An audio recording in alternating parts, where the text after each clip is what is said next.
Tal como lo habíamos anunciado en nuestro programa Alforat, que ya casi camino a los 16 años nos hemos convertido en la voz de Medio Oriente en Chile, y es bueno darnos la oportunidad de conocer a familias o voceras de familia en este caso, de que ha sido bastante marcada en su propia idiosincrasia, en la intimidad, la conexión con sus ancestros, en este caso palestinos.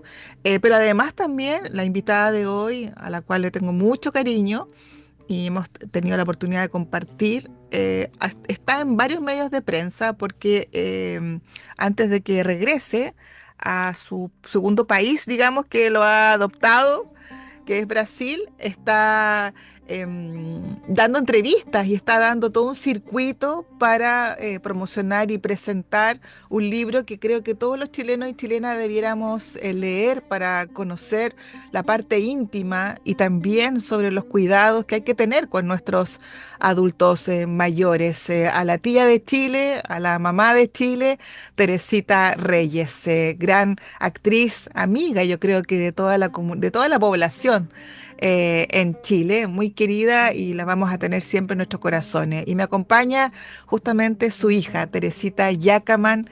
Y bienvenida, Teresita. Hace tiempo que tenía esta entrevista pendiente y se dio la oportunidad.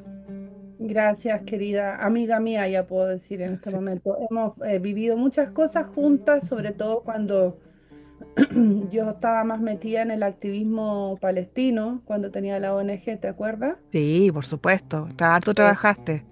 sí, y harto tú colaboraste también siempre con súper buena disposición, así que tengo los mejores recuerdos tuyos. Linda, Teresita. Bueno, como lo decía al presentarte, antes de que ya ahondemos en tu último libro, que ha sido un boom, has estado y se agradece también la voluntad de todos los colegas en darte el espacio en todas las radios, televisión, de poder conocer el lado íntimo de Teresita Reyes, nuestra querida tía putativa, porque quién no la conoció y quién y se la conoció, quién no, obviamente todos la queríamos. Pero antes, como decía, creo que es súper importante conocer cómo ha marcado en tu familia, porque Teresita muchas veces lo dijo en la televisión, que ella se sentía muy arraigada a la causa palestina, pero quiero saber en la intimidad, cómo ustedes como familia han vivido esta conexión con Palestina. Y contanos un poquito, quizás de tus abuelos, del origen del apellido Yacaman. Mira, yo soy paisana por los dos lados, por parte de Sí. papá y por parte de mamá. Por parte de papá somos de los Yacaman de Belén, de la parte de Cisjordania. Y por parte de mamá somos siriacos, Ujú. sirios, en esa época éramos considerados armenios, que venían escapando también en la misma época del Imperio Turco Otomano, del yugo del Imperio Turco Otomano, que quería que las personas fueran a pelear guerras que no eran de ellos. Entonces, mis dos ancestros, mis dos lados ancestrales son refugiados, son personas que huyen, son personas que escapan, son personas que cruzan a lomo en burro, cruzan la cordillera de los Andes, que empiezan de cero, que vienen con sueños y que están total y profundamente desarraigados, llegando en barco, en viajes gigantes en barco, no eran los viajes de ahora, donde pasaban un millón de cosas, se morían un montón de personas, se venían sin saber qué iban a hacer aquí, cómo iban a sobrevivir. Entonces, eh, más encima, después de la historia de ellos, nuestros dos territorios, la Siria y la Palestina, han sido sistemáticamente tratados como de borrar y ser anexados a otros lugares o ser violentados, esclavizados. Entonces, no vengo yo de ancestros muy eh, tranquilos, digamos, o muy eh, en paz, han tenido la incapacidad de vivir en paz porque no han tenido control sobre las agresiones que han recibido encima. Entonces, hay como que fuera una condena de los dos lados. Entonces, No es fácil y nosotros hemos crecido sabiendo eso, hemos crecido sabiendo las historias de nuestros abuelos, de nuestros bisabuelos, eh, y un poco se nota en la personalidad, en la fortaleza, en la resiliencia, en el saber, el crecer sabiendo que tus raíces, que no están muy atrás, pero que tus raíces están en un lugar donde antiguamente era mucho más vetado, o sea, antiguamente se veía como que ay, los palestinos y los judíos se peleaban por la religión, una cantidad de propaganda y de basura increíble. Pero saber que estás en un lugar que está queriendo ser exterminado desde que naciste en tu vida y desde mucho más atrás que quieren borrar, que es la Palestina histórica, no es simple. O sea, cuando me dicen mis amigos, no, que voy a España, que tengo mi familia allá, no, que voy a no sé dónde, que tengo mi familia allá, y yo digo, chuta, a ver, cuando quería ir a Siria estaban bombardeando, después cuando quería ir a Palestina está cada vez peor. Entonces tú naces sabiendo que no toda la gente vive de la forma que vives tú, que no toda la gente tiene los privilegios que tienes tú, que no toda la gente tiene el privilegio de despertar sin que te estén bombardeando la casa. Entonces, desde ese punto de vista, uno tiene que tratar de hacer el esfuerzo y decir, chuta, a ver, eh, ser empático y entender qué es lo que tiene uno y el bienestar que puede tener uno, o incluso la tristeza que puede tener uno en este momento, igual tiene mucho más privilegios porque tienes un gran margen de vida asegurada, porque no tienes todos estos peligros alrededor.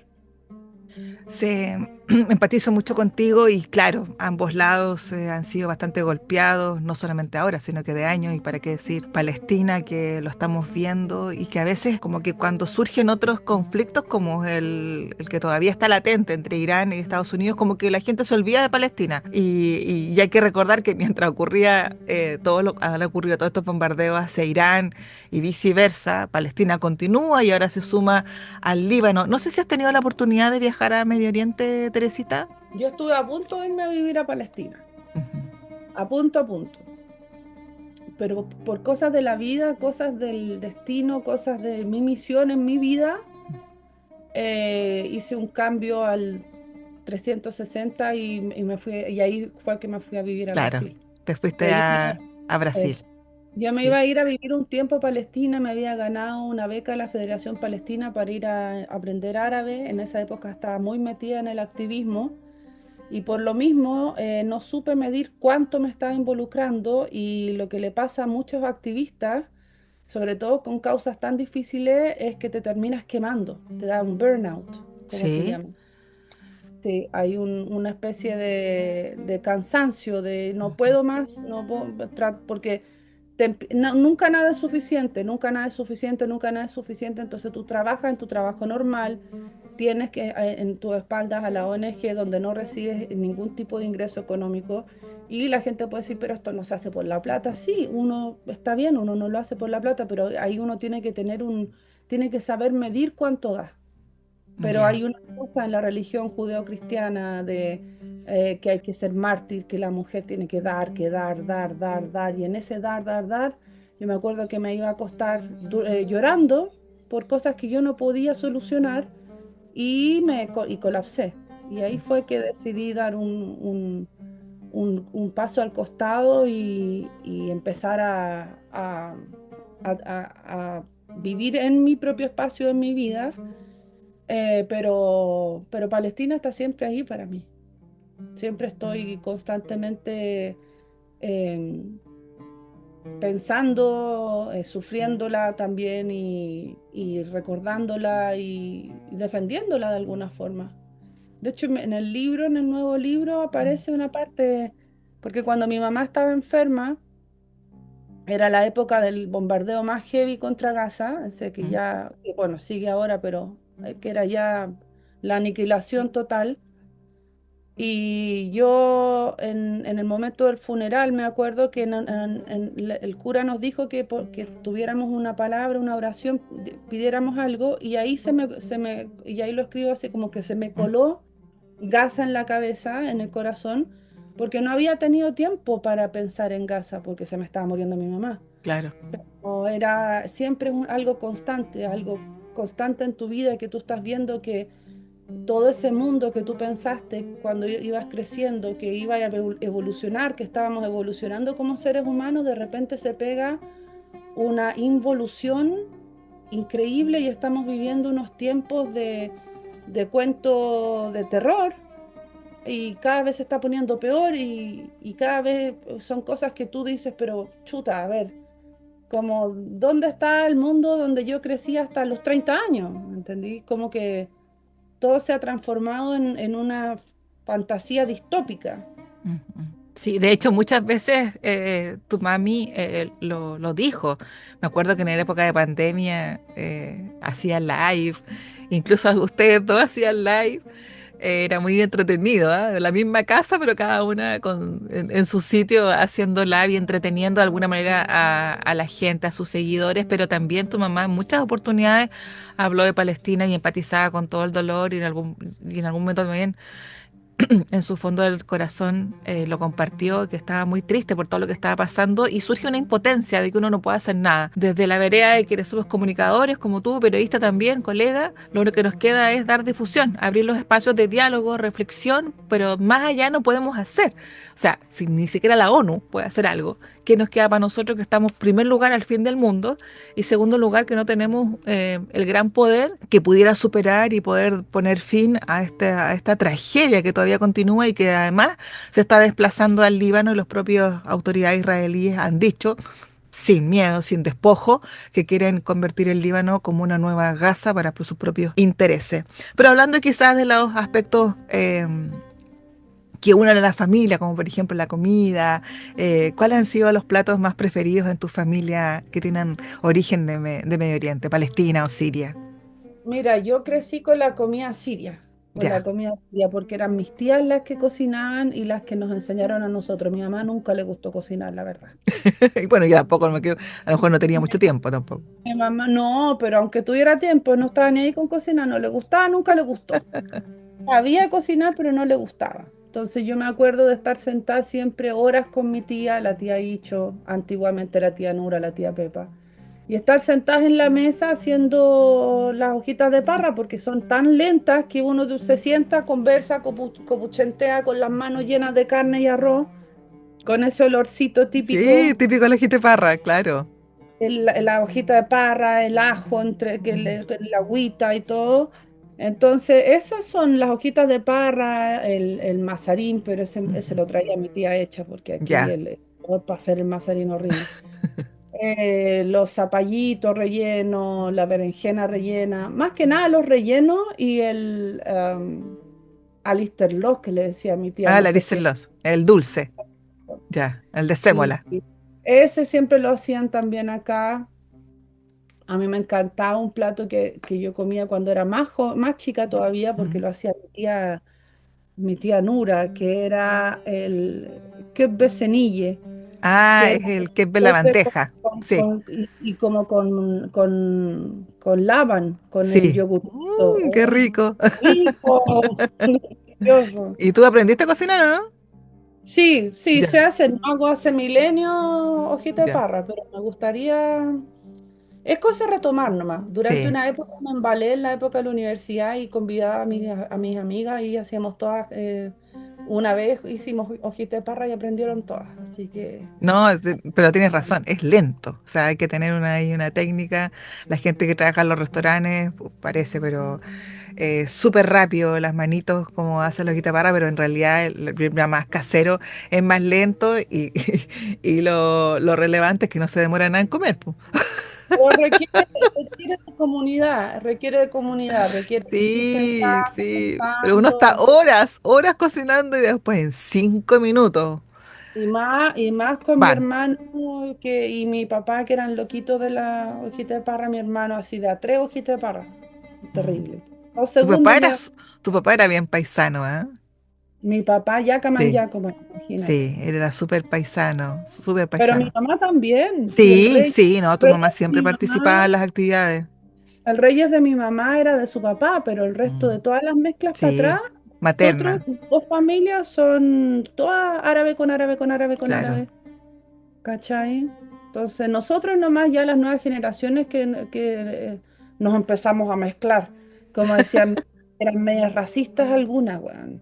Claro. Que el chilenille, El que tenían que chilenille, casarse con claro. un mexicano Sí, porque las nuevas generaciones ya hay más eran mezcla. atroces, atroces, y también eran atroces para decirte los defectos corporales, o que estás gorda, que no sé qué, ¿cuándo te vas a casar? Y se te va...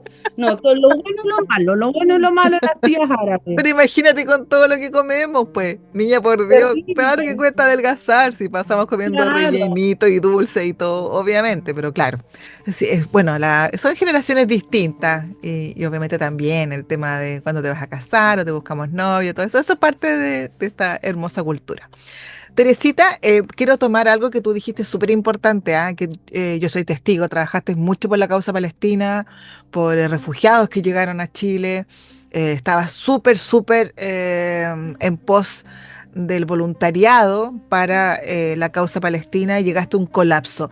Frente a y que se entiende, y también es una manera de dar pie al lado, dar un paso al lado y dar también espacio a nuevas generaciones que ya vienen con otro chip, a lo mejor pueden enfrentar este tipo de causas de diferente manera, pero hay un tema súper importante que está ahora. Me gustaría saber mucho tu opinión frente a este colapso que tú tuviste.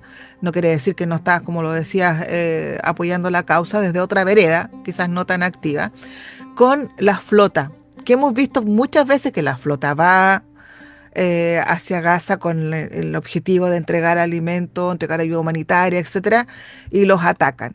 Y uno puede pensar, ya hasta aquí nomás llegaron porque ya es demasiado el peligro, pero siguen, y van otros, y hemos visto colegas chilenas que han sufrido la tortura, y así todo estarían incluso dispuestas a volver. ¿Qué te parece ese trabajo que está haciendo la Global, la Sumut? Lo entiendo totalmente porque cuando tú estás ahí metida y es como tu momento, como tú bien dices, es como tu momento de peak, no significa que sea el momento después te retiras, digamos. Pero cuando tú estás metida en una causa, estás metida en un activismo y estás segura de que, o sea, en el fondo estás viendo que están matando a gente por miles, bombardeándolos civiles todos los días. Los riesgos que puedas tener tú en ese barco no se van a comparar a nada de lo que están sufriendo estas personas a diario. Entonces, la magnitud del horror es tan grande que lo que tú puedas llegar a sufrir es mínimo. Es importante, pero es mínimo. Entonces, lo puedo llegar a entender, y además la fuerza que se agarra colectivamente cuando tú estás ahí en un proyecto, en una flotilla, y confías que esto puede tener repercusiones y que puede abrir los ojos, y gracias a que se han visto esos videos del ministro este Ujú. de mierda, no me acuerdo el Sí. nombre, pegándole a un chico de la flotilla en plena, así como Mm. burlándose, gracias a esos puntos que son los que en algunas personas que lamentablemente hay un lavado de cerebro muy profundo dentro del Estado de Sí. Israel. Mm. Ese lavado de cerebro hace que las personas no, y además con todo el tema del algoritmo, el algoritmo les muestra una realidad a ellos. Entonces es muy difícil que ellos vayan a abrir los ojos, pero sí mucha gente que está afuera y que tiene acceso a ese tipo de contenido puede darse cuenta y puede empezar a reflexionar. Y me ha pasado con muchas personas cuando comenzó el bombardeo después del ataque ¿cómo se llama? Después de que se ataca en este recital, Del 7 de octubre, digamos, del que, 2023, que no lo ¿ya? justifico para nada, porque No, muerte claro. civil por un lado, muerte civil por el otro no es nada, es terrible. Después de que sucede eso, me acuerdo que amigas mías, de personas que yo tuve una relación cercana, que han vivido en Israel y que han tenido parejas de Israel y todo. ¿Cómo puedes justificar esto? ¿Cómo puedes justificar el otro? Mataron a gente inocente y no sé qué.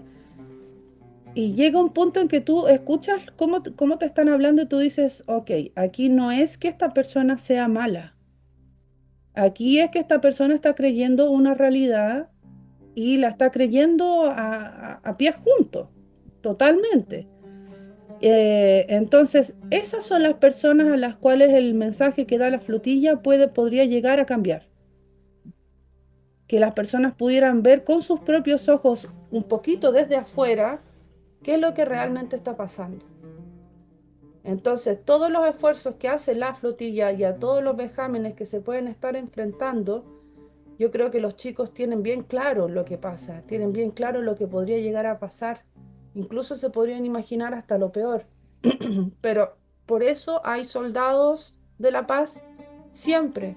En todos los momentos históricos en el planeta siempre han habido personas que están dispuestas a llegar mucho más allá de lo que yo me atreví para poder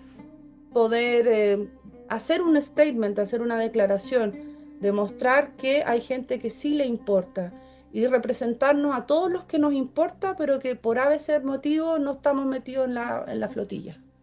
Así es, se comprende.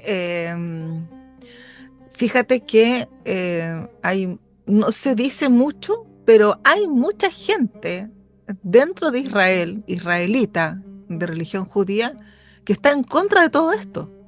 Sí, pues, Si uno se da el tiempo y busca, hay protestas, manifestaciones de mucha juventud, también de gente ya más mayor que está cansada, pero es el pueblo. Lo que hace que sabemos muchas veces que las autoridades no representan la voz del pueblo y esa misma corriente la esconde el propio gobierno.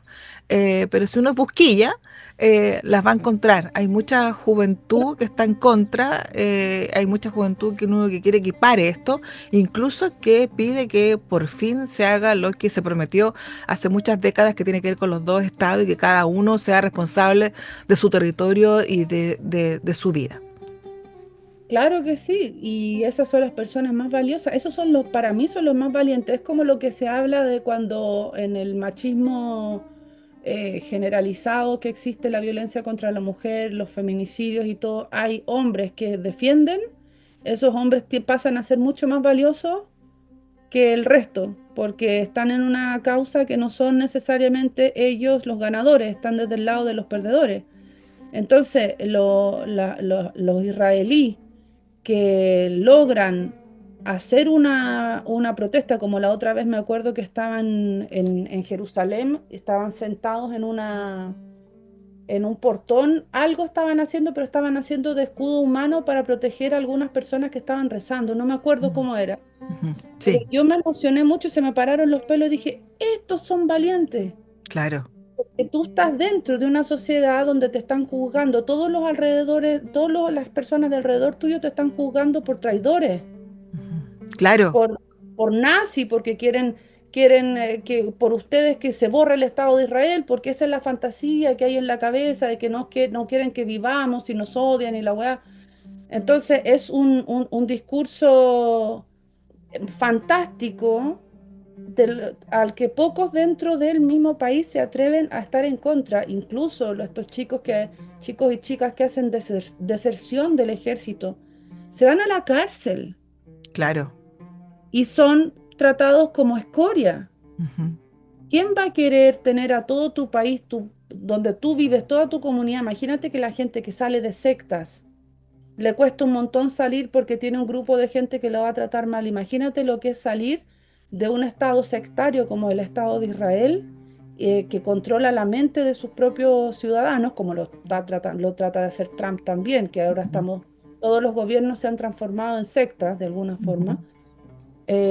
Imagínate lo difícil que debe ser hacer resistencia siendo una persona de Israel dentro de Israel. Así ¿Cachai? es. Tenéis que tener cojones para eso. Sí, no, de verdad que es valorable. Son personas valientes que se enfrentan a su propio, a gran parte de su propio pueblo. Y es verdad, son súper maltratados quienes tratan de velar por un sentido humanitario. Teresita, vamos a una pausa y regresamos porque ya conocimos tu parte relacionada, más íntima con tu origen, desde Medio Oriente, tanto Palestina como Siria, pero ya a la vuelta de la pausa vamos a conversar sobre tu otro lado, tu lado de escritora, el que ha sido un gran éxito, con dos libros muy importantes y sobre todo el último que está inspirado de manera más íntima en tu mamá, la querida Teresita Ya, Reyes. pues, ya, ya.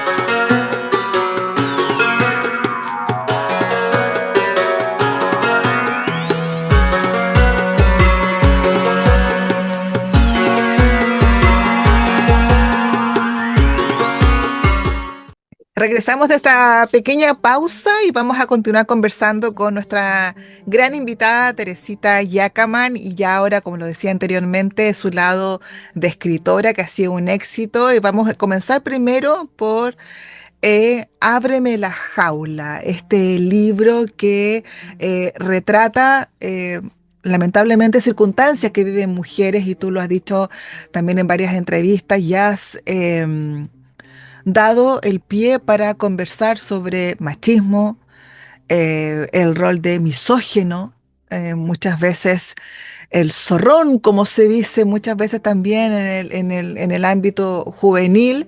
Y me gustaría que primero, ¿cuál ha sido la recepción, cómo tú la describirías de este libro, Ábreme la jaula, que ha sido un éxito y que también ha sido la pauta para justamente abrir el diálogo que pasan mujeres en silencio, violencia que no es a veces muy identificada. Es una violencia que está dentro de un silencio y va de alguna manera disminuyendo, obviamente, la autoestima de muchas mujeres. Y sobre todo, y me atrevo a decirlo, porque recuerdo en algunas entrevistas, em, con que este tipo de violencia que tú describes muchas veces está en todos los estratos sociales, pero muchas veces se ve en el estrato social alto, donde la mujer se ha dedicado más a la casa, ha dejado por el cuidado de los hijos su desarrollo profesional y tiene una dependencia casi el 100% económica y se ve enfrentada a a muchas actitudes misóginas de los hombres. Cuéntanos un poco primero de la recepción que ha tenido tu libro y luego quizás eh, Del explicarnos tema. un poco los contenidos que abren este diálogo. Perfecto, mira, la recepción del libro de Ábreme la jaula, que es una novela con toques de no ficción. O sea, hay parte que viví yo, pero también es bien novelado al mismo tiempo. Eh, claro, la mayoría de los escritores también sacamos las cosas que son de ficción, también las sacamos de la vida real. O sea, que no creo que nadie haya escrito algo de cero total y profundamente ficcionado, porque hasta inconscientemente hay ciertas cosas, una forma de entender el mundo. Tú estás Claro. poniendo tu forma de entender el mundo dentro de una fantasía también. El libro ha tenido súper buena recepción, me costó mucho porque era mi primer libro, po. Y cuando nadie te conoce, tenés que estar hinchando. Hola, ¿quiere hacer una reseña de mi libro? Oigan, ¿quieren leer mi libro? Oigan, ¿me quiere entrevistar? Y uno, como escritora, o sea, yo creo que hasta los pintores y los escultores ganan más plata que los escritores. O sea, escribir significa gastar plata. Entonces, que la gente te entreviste y la gente te pesque y te dé audiencia, ya es una cosa maravillosa. Y bueno, en Ábreme la jaula nadie me conocía y sin embargo tuvo súper buena aceptación, tuve hartas entrevistas, la gente lo ha seguido leyendo porque es un libro que nos representa a todas y a todos los pocos hombres que han sufrido coerción psicológica, que es lo que estábamos hablando recién sobre los países. La coerción psicológica básicamente es cuando tú conoces a alguien, pero conoces una imagen que esta persona te quiere dar. Por ejemplo, todo el mundo dice, yo no, yo entré a una secta. No, nadie entra a una secta. Tú entras a un lugar donde hay gente bacán que está en la misma dinámica que tú, que quiere encontrar la felicidad porque tú estás vulnerable. Tú entras a algo lindo, que eso después se vaya transformando. Es ahí donde ocurre la coerción psicológica, porque la mente se te divide en dos Mm. y tú no sabes si estás en algo bueno o en algo malo, si estás con un ángel o un demonio, si el gobierno que elegiste está realmente bien o realmente hay cosas que no nos están gustando. Entonces, eso se llama disonancia cognitiva, que hay una disonancia y es ahí donde está la batalla de la protagonista. La protagonista de este libro comienza hablándole a un tú constantemente que le habla a este tipo que llega a su vida a pintarle una fantasía y ella está vulnerable y queriendo estar en pareja y viene más encima la pandemia. y el relato es constantemente desde la mente de ella dividida en dos, como cómo vas entrando en la trampa, cómo no vas escuchando las banderas rojas, te vas haciendo la lesa, porque necesitas que la realidad sea esa realidad bonita, y cómo en ese proceso luego vas aprofundando cada vez más, y luego vas tratando de salir como si te estuvieras ahogando y vas subiendo, subiendo, subiendo, subiendo. Entonces cuenta como el proceso, es el proceso mental de la protagonista. A mí lo que más me interesaba era mostrar cómo podemos caer tan fácilmente y cómo todos somos domesticables, todos somos capaces de ser coercionados psicológicamente por un gobierno, por una madre, por un padre, por un hermano, por una familia, por una empresa. Entonces, cuando nosotros como seres humanos seamos capaces de darnos cuenta de los mecanismos que operan detrás de la coerción psicológica, recién vamos a poder apelar a una sociedad libre y democrática, Se porque no comprende, podemos en este momento. claro. En este momento todos pensamos que somos más inteligentes y que no, que yo, que cómo está cayó, que cómo tan tonta. Y muchas personas que leen el libro, amigas sobre todo, que tal vez conocieron un poquito más qué es ficción y qué no es ficción, me decían, pero ¿cómo te atreves a decirlo? Pues yo me hubiera dado pudor. Pero si, ¿cuál es el problema? Yo no voy a quedar como más tonta por lo que me pasó. Y si eso hace que yo me quede callada, entonces, como dice la Giselle Pelicot, la vergüenza se cambió de bando. Entonces, uno tiene que ser capaz de mostrar su vulnerabilidad y de narrarla de alguna forma, porque es ahí donde está la riqueza, por lo menos de mi escritura hasta ahora. Mi escritura ha sido toda como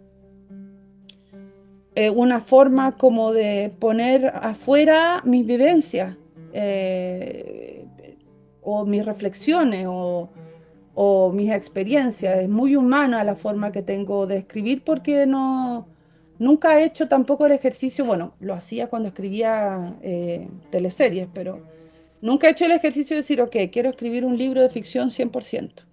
Claro. No lo he hecho, ahora estoy haciendo un proyecto, sí, que es una trilogía, pero Mm, que tiene obviamente varias aventuras de mi vida porque he tenido una vida bien entretenida, digamos.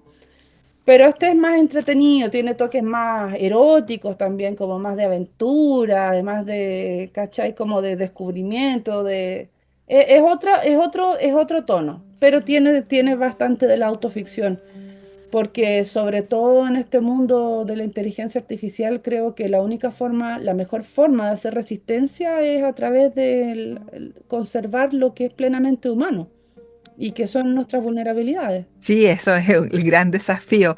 Eh, eh, con mucha atención te escucho y me hace mucho sentido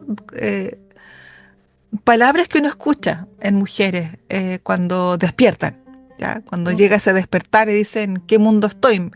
Me emparejé de una persona y me estoy separando de otra. Me casé con uno, me separa de otra. Una frase tipo que dice, si quieres conocer bien a la persona que te acompaña, la vas a conocer si te divorcias. Porque Ah, ahí como que aflora todo lo que yo no conocí, quizás en el momento del romanticismo o de que era todo bello. claro. La vergüenza, eso no me atrevo a contarlo porque voy a quedar como tonta. O sea, ¿cómo fui tan tonta de caer en esta trampa? Y como que uno misma se lastima por lo que lo que tú me comentas y lo que está retratado en el libro, como que uno mismo se va, una misma, y me refiero a mujer, se va lastimando, pero no critica al otro. O sea, seguimos siendo autorreferentes. ¿Cómo pude caer en esta trimaña? Que la ¿Cómo responsabilidad sigue siendo tuya, pues. Claro, Oye, si fíjate en las redes claro, sociales, cada vez que se cayó un cabro chico de la ventana. Ah, ¿y dónde estaba la mamá? claro. Le pasó tal cosa y la mamá, ¿no? Y el otro día estaba hablando con mi hermano, lo voy a echar al agua, pobrecito. Me dijo, pero ¿quiénes crían a los hombres machistas? Las mujeres son los que los crían machistas. Yo le dije, hermano, la presencia o la no presencia de un hombre en la vida de un hombre marca mucho más que lo que pueda tratar de hacer la madre para mejorarle su carácter. Pero si el hombre nace con un padre de mierda o con un padre ausente, va a tener obviamente un ejemplo de paternalidad y todo lo que haya de los hombres alrededor y todo lo que ese hombre vea que son sus pares, es lo que cría también y modela a este niño. Entonces, eso típico que ¿quién cría a los hijos? Las mujeres. Entonces, las mujeres son las machistas. Por favor, no me vengan con tonteras. Los hombres se identifican con patrones masculinos y son los patrones masculinos alrededor del o la falta de aquellos los que provocan que el machismo esté tan arraigado en este mundo. Lo que podamos hacer nosotras o no es defendernos de alguna forma y tratar de criar hijos que tengan empatía y que puedan entender que el feminismo es algo de hombres y de mujeres. La lucha en contra del patriarcado y de toda la dominación que hay es una lucha por el sentido común, por los derechos humanos de las personas, de ellos y de sus mujeres alrededor. Sí, pero aunque no lo creas, todavía hay mujeres que le dan el bistec más grande al niño que a la niña. Ya, Que pero eso le... no hace que el tipo Sí, termine matando a una pero persona. todavía existen esos detalles que no debieran ser, sobre todo con niños. Y es lamentable que sucedan estas cosas. Cuando tú comenzaste a escribir Ábreme la jaula y comenzaste a recibir las recepciones de tus lectores, sin contarnos obviamente el libro para que lo podamos leer con más Bueno, sorpresa. al final se mueren todos. No, mentira. No, el spoiler que da. No, ¿cuáles serían los factores eh,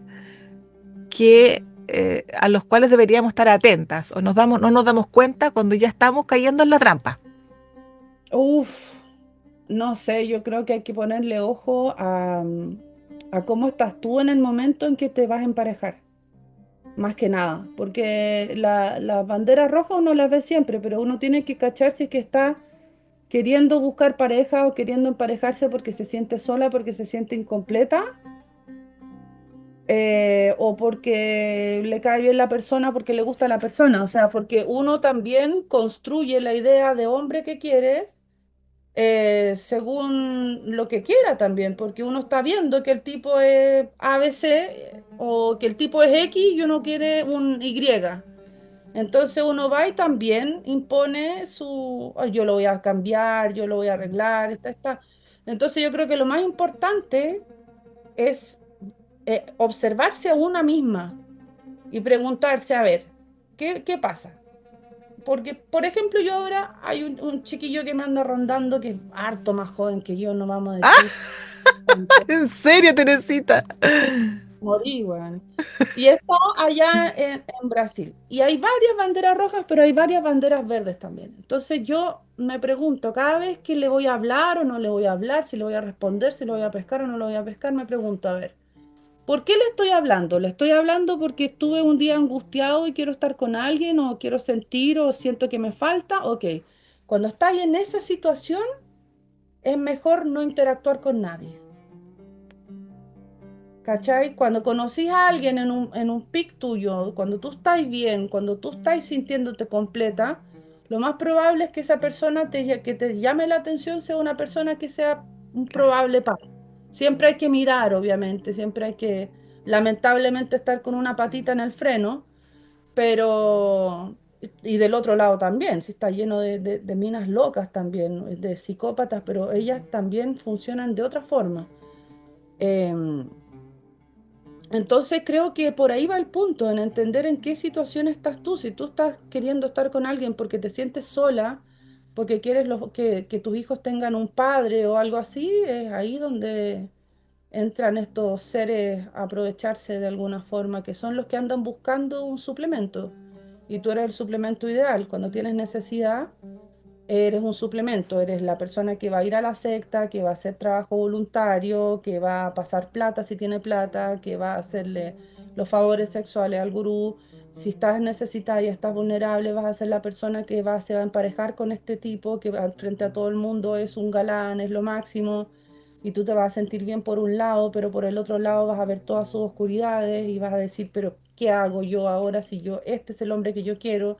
Y ese hombre va a ser tan hábil que una vez a la semana o dos veces a la semana va a ser maravilloso, brillante, fantástico, te va a llenar de amor, así como rellenado como un pavo, y después te va a torturar el resto de la semana. Entonces te va a tener así y Un pueden ser ciclo. años, de años, de años, de años, y después tienes hijos con esta persona y viene la tortura de los hijos. Entonces, todo creo que tiene que ver con realmente esto que dice, tenés que trabajar en ti mismo antes de, o sea, que como dice RuPaul, si Ujú. no te amas a ti mismo, ¿quién te va a amar?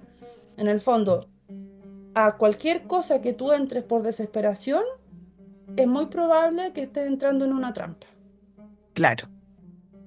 Ah, se entiende, pero súper Eso bien, es lo que yo Teresita. pienso, en una de esas No, estoy más... pero, no, pero se entiende porque uno también que anda reporteando escucha estas frases. Lo que yo te dije antes son frases que uno va escuchando.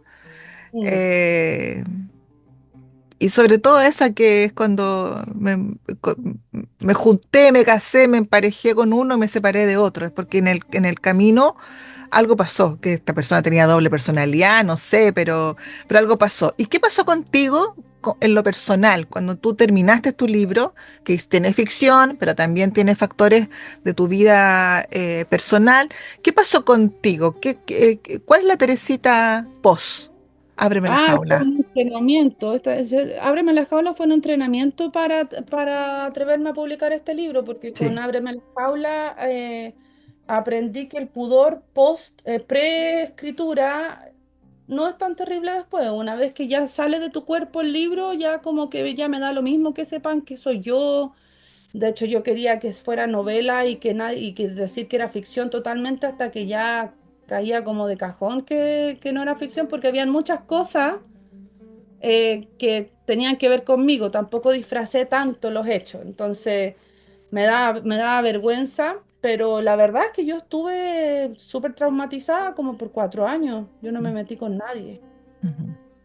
Me cerré totalmente, me cerré total y profundamente y me puse a investigar, me puse a investigar, me puse a entender cómo trabaja la coerción psicológica, qué fue lo que me pasó, porque no era la primera vez que me pasaba. Ya, había quizás un patrón. Claro, entonces, y ahí empecé a entender que todos somos posibles de ser manejados a través de la coerción psicológica, que la disonancia cognitiva es el lugar donde tú no te tienes que tratar de no llegar, de no dividir tu cabeza entre esto es A o B, o si estoy loca o no estoy loca. Y cuando estás en esa dualidad, pedir ayuda, porque algo está mal, Mm. algo está pasando ahí. Y nada, recomponiéndome, y la verdad es que el libro, Escribir Ábreme la jaula, fue un catalizador de identidad, como que vino como a recubrirme y a como el ser una escritora en el fondo me trajo una fortaleza y me puso súper, me plantó súper bien en el planeta, digamos, en mi vida, y eso ayudó mucho a reformar mi autoestima, ¿Tu mucho. mamá leyó el libro? Sí, lo leyó a la rapidita, como que creo que cuando más le puso atención fue la última vez que estuvimos juntas en un evento que fui a lanzarlo en la biblioteca Concón, que bueno, pasamos el aviso que Sí. el 9 voy a hacer el lanzamiento en Concón a las 5:30 en la biblioteca municipal. Lo vamos a repetir después de este gran libro que vamos a conversar, Teresita Reyes, ahora que no estás. Pero cuéntame eso de Teresa, ¿tu mamá lo leyó como a la rápida? Lo leyó como a la rápida, pero después cuando me escuchó, escuché la conversación porque ya cuando fui a lanzar a Concon el libro ya lo habían leído hartas personas, po. Entonces se hizo una conversación muy linda entre la gente y yo sentía los ojitos de mi mamá como mirándome, pues, ¿cachai? Mm. Porque mi mamá acostumbrada a ser diva, ella era la que estaba siempre en la atención, no yo. Pero esta vez ella estuvo muy así como de ladito, como escuchando y todo, y ahí como que se dio cuenta realmente que esto era en serio, digamos, que había escrito un libro, que el libro le estaba yendo bien y que para allá iba la moto, digamos. No, Por lo menos pero sobre todo la historia del libro. es que ella sale en el libro, Ya, también, sale en el ya. libro. Yo no sé si, mira, con los artistas es muy difícil saber las cosas, porque no sé si no le puso mucha atención porque ella no era más protagonista de lo que debería haber sido en el libro, ¿cachai? Las mamás como son. No sé, no, yo sentí que no le puso mucha atención al libro, pero sí el último tiempo, bueno, y la familia así, de hecho. Mi hermana ahora leyó la que nunca pensé Sí. que lo iba a leer, lo leyó, pero los otros no han leído mis libros, entonces como ya, bueno, Bueno, seré escritora para otros, para mi familia soy la Tere. Nada que la, la Teresita. Bueno, llegamos entonces a este gran momento y se agradece también tu primer libro y Teresita Reyes, ahora que tú no estás. ahora que no Ahora que no estoy. estás, perdón, le puse el tú de más. Ahora que no estás. Ha sido un duelo para nacional, yo creo. Ha sido un duelo para todos el que Sí. Teresita Reyes no está. Pero tengo entendido que ha surgido como una confusión. La gente cree que este libro es de la biografía de la Teresita. Y no es así. Es como también tu rol como cuidadora, es como la parte íntima de Teresita. ¿Qué pasaba más allá de las cámaras, tanto televisivas o los flash de las cámaras fotográficas, los celulares, incluso detrás de los live? ¿Qué vamos a encontrar en este libro que nos vaya a sorprender o impactar del rostro de la gran Teresita Reyes que estábamos acostumbrados a ver? Mira, a ver, vamos por partes. Primero, si fuera una biografía de mi mamá, serían como 4 tomos de este tamaño. Así que es imposible hacer una biografía de una mujer tan gigante como mi madre en un librito así. Este libro no fue planificado. Yo no, yo estaba escribiendo la trilogía, antes la trilogía que te hablé. Yo cuando se murió mi mamá y como estuvimos ahí 24/7 en la clínica y después en el funeral estuvimos 24/7 también ahí todo el día. Ese mismo día, el domingo que me fui a acostar y desperté el lunes en la mañana, yo no quería abrir los ojos porque no quería mirar por su ventana, no quería ver que ella no estaba, no quería darme cuenta que ya no iba a escuchar su voz. Y entonces todas esas palabras empezaron como a llenar mi cerebro, mi cabeza, mi corazón y empecé a escribir, a escribir, a escribir, a escribir, a escribir, a escribir. Y ahí la Vane Miller, una amiga de mi familia, amiga de mi mamá y ahora amiga mía, obviamente, me convidó al lanzamiento de un libro y ahí conocí a al fundador de los talleres de bolsillo que me invitó por la súper buena onda a un taller de bolsillo sobre el duelo, sobre escribir en el duelo, sobre los diarios de duelo, sobre... Y en ese taller estábamos todos los que estábamos ahí, habíamos sufrido duelo, estábamos todos con con el corazoncito roto de alguna forma, incluido el profesor. Y fuimos viendo cómo diferentes autores muy famosos, incluso la Marie Curie, que no era escritora, hizo un diario de duelo cuando le atropellaron a su esposo. Y me di cuenta que el género diario de duelo existía y que lo que yo estaba haciendo naturalmente era un diario de duelo. Y entonces el libro, la parte del medio, por ejemplo, es un diario de duelo donde está por fecha. Por ejemplo, el 1 de junio, soñé que te lloraba a mares a borbotones sin control. Las lágrimas no salían de los ojos, salían de los huesos, de los tendones, del fondo de la lengua. Me vacié entera, me rompí en silencio y el inconsciente me ayudó a hacer lo que la vigilia no me permitió. Hoy despierto con tareas sagradas, seguir por ti, seguir por mí. Desayuno, ordeno tu pieza, la que fue tuya, la del papi, que ahora es del Jorge. Más tarde me reuniré con alguien para hablar de tu película. Después iré a firmar libros y sé que el cariño vendrá multiplicado, porque saben que soy tu hija y yo lo voy a recibir feliz. Me llena el alma ver cuánto te ama la gente, y por eso mientras yo viva tu legado también lo hará, con mis pasos, con mis letras, con este llanto que por fin logré dejar salir, aunque sean sueños.